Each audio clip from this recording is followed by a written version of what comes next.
Hello friends, কেমন আছো সবাই? আশা করি ভালো আছো। তো আজকে আমরা খুবই খুশি, আর খুশি থাকার কারণটা হচ্ছে ফাইনালি আজকে হস্টেল থেকে আমরা সবাই যাচ্ছি বাড়ি।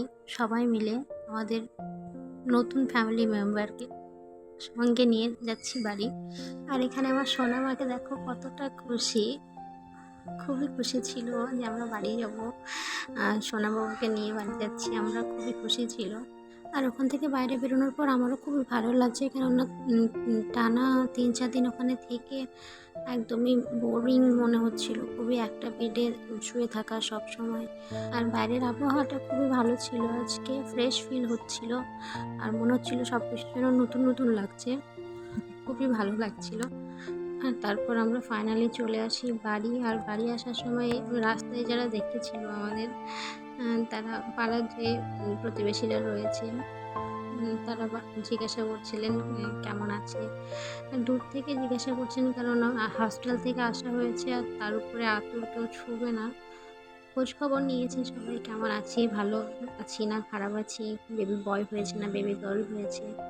আর তোমরা সবাই একবার মায়ের আনন্দটা দেখো, খুশি কতটা, মুখের এক্সপ্রেশন দেখে তোমরা হয়তো বুঝতে পারছো সবাই কতটা আনন্দে আছে। আর এটা না যে ওখানে কোনো রকম অসুবিধে হয়েছিল বা কোনো কিছু খারাপ হয়েছে, সব কিছুই ভালো ছিল। কিন্তু নিজের বাড়ি তো নিজের বাড়ি হয়, নিঃশ্বাস নিয়ে একটা শান্তি, তো সেই রিল্যাক্স ফিলটা হচ্ছিল। আমার খুবই ভালো লাগছিল, আমি খুবই খুশি ছিলাম। আর তারপর আমি চলে আসি উপরে।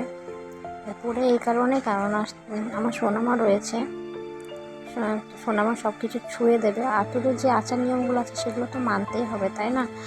তাই আমি উপরে চলে আসি। উপরে এসে একটু ফ্রেশ হয়ে নিয়েছিলাম, আর আমার যে জিনিসপত্রগুলো লাগবে সেইগুলো নিয়ে নিয়েছিলাম। আর আতুরের জিনিস কিছুই রাখবো না, ষষ্ঠী পুজোর আগে অবধি যে কটা ইউজ হবে সেগুলো তো সবই ফেলে দেওয়া হবে। তারপরেরগুলো তাও কেচে নেওয়া যায়, কিন্তু আগেরগুলো সেগুলো নেব না কিছুই। ইভেন যে থালা বাসনে খাবারটা খাবো সেটাও ফেলে দেওয়া হবে। তো ফ্রেশ হয়ে আমি খাবার খেয়ে নিয়েছিলাম দুপুরবেলাতে, মা দিয়ে গেছিলেন। আর তারপরে কিছু জিনিসপত্র যেগুলো ছিল বাবু যেগুলো লাগবে সেগুলো আমি গুছিয়ে নিয়েছিলাম ভালো করে। আর হস্টেলে যেগুলো ব্যবহার করা হয়েছিল সেগুলো সেখানে ফেলে দিয়ে আসা হয়েছে, সেগুলো কিছুই নিয়ে আসেনি বাড়িতে। এগুলো মা আমাকে নতুন করে আবার দিয়েছিলেন। আর এখন না রাত্রিবেলায় একদমই ঘুম হয় না ভালো করে, কেননা আমার প্রচুর সময় একদমই ঘুমায় না রাত্রিবেলা, খুবই জ্বালায়। বারে বারে তো বাথরুম আর পটি করে, সেটা সব বাচ্চারাই করে, কিন্তু ওর কান্নাটা একটু বেশি এখন, জানি না কেন। তো তাই জন্য আমি এরপর একটু ঘুমিয়েও নিয়েছিলাম, কেননা রাত্রিবেলা আবার আমাকে জেগে বসে থাকতে হবে। ও কোলে থাকে, রাত্রিবেলা শুয়ে দিলেই কান্না করে। তাই আমি যখনই দিনের বেলা একটু টাইম পাই, ও যখন ঘুমোয় তখন আমি একটু ঘুমিয়ে নিই।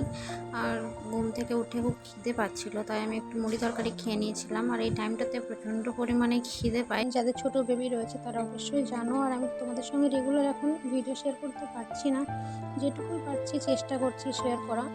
তো তোমরা প্লিজ আমার পাশে থেকো।